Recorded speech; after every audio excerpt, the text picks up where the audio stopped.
War isn't just fought on battlefields with soldiers and tanks. It's also fought in kitchens, in gardens, and in long, long queues. It's really a battle for survival on the home front, and today we're going to dive into one of its most defining features, rationing. So, to really understand the stakes, let's start with a voice from the very edge of oblivion, Liesl Hartwig. For 70 years, she carried a secret from the final chaotic days of World War II. It's a story that shows us what happens when supply lines just break, society collapses, and scarcity becomes absolute. Her story begins with this number, 45. 45 women and girls abducted and forced into just brutal labor. They were systematically starved on watery soup, their lives reduced to a statistic. It's a truly harrowing reminder of the human cost when the systems we all rely on completely disappear, a fate that other nations were absolutely desperate to avoid.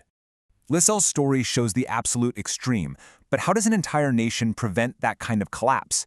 Well, to avoid this fate, other countries had to take some really drastic measures. And to understand the vast, government-controlled system of rationing, we need to look at Britain's really unique vulnerability right at the start of the conflict. Okay, this slide right here reveals the sheer scale of Britain's problem. Before the war, the nation was an island that just could not feed itself. It was importing 70% of its food. We're talking 20 million tons of supplies, most of its meat, cheese, and sugar, all arriving by ship every single year. And this dependency, it created an enormous Achilles heel. Hitler knew that if he could sever this transatlantic lifeline with his U-boats, he could literally starve Britain into submission without ever needing to set foot on its shores. And this number, this represents the terrible human cost of keeping that lifeline open. It's the number of Allied naval and merchant seamen who lost their lives during the Battle of the Atlantic, which was the longest and one of the most critical campaigns of the entire war. So, with supplies sinking to the bottom of the Atlantic, the British government had to act, right? It couldn't just let the free market decide who ate and who starved.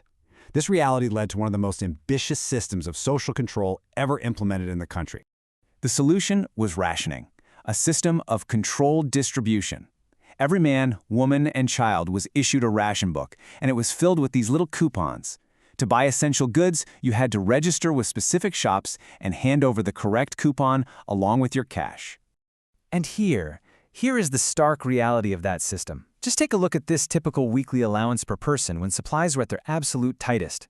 Can you imagine trying to feed a family on just 1 ounce of cheese for the entire week? Or a shilling's worth of meat, which was barely enough for a couple of small chops? But, not everything required a coupon. To prevent mass starvation, the government kept staples like vegetables and potatoes off the list. Bread was also available, though it was a standardized national loaf that, let's just say, wasn't always very popular. This diet of basics would force an entire nation to get incredibly creative. Because this system didn't just manage scarcity, it totally reshaped daily life. It sparked this nationwide movement of resourcefulness, sacrifice, and community effort that became known as the Home Front. Check this out, 1.4 million. That's the number of new allotments, small personal gardens, that appeared all over Britain. The government's Dig for Victory campaign encouraged citizens to turn every spare patch of land, from public parks to backyards, into a miniature farm to supplement their rations. The kitchen basically became a laboratory for invention.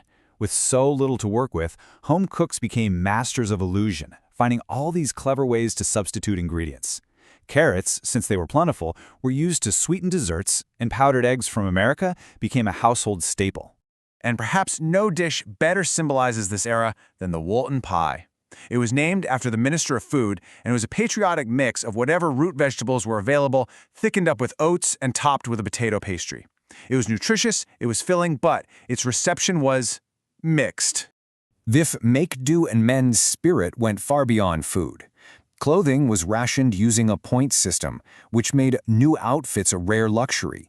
So to get the look of fashionable silk stockings, women got creative, using leg makeup or even gravy browning, and then carefully drawing a seam right down the back.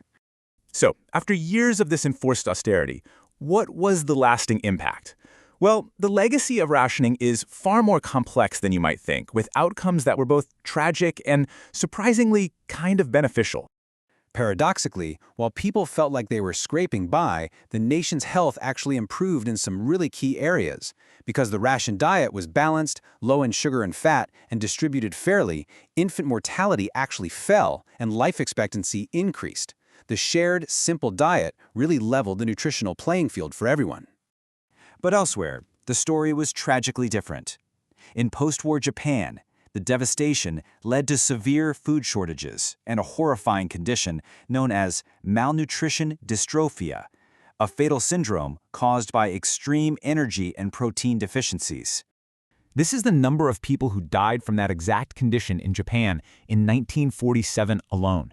It's a grim, sobering counterpoint to the British experience, and it shows the deadly consequences when a nation's food supply completely collapses. And even for the victors, the hardship didn't just stop on V-Day. Britain's economy was shattered, and rationing actually got worse after the war. Bread was rationed for the very first time in 1946. It wasn't until 1954, nearly a decade after the fighting ended, that all food rationing was finally lifted. The story of rationing is this powerful testament to resilience, to creativity, and to community. But it also leaves us with a critical question for our own time. In an age of what seems like endless abundance, have we forgotten just how fragile our global supply chains truly are?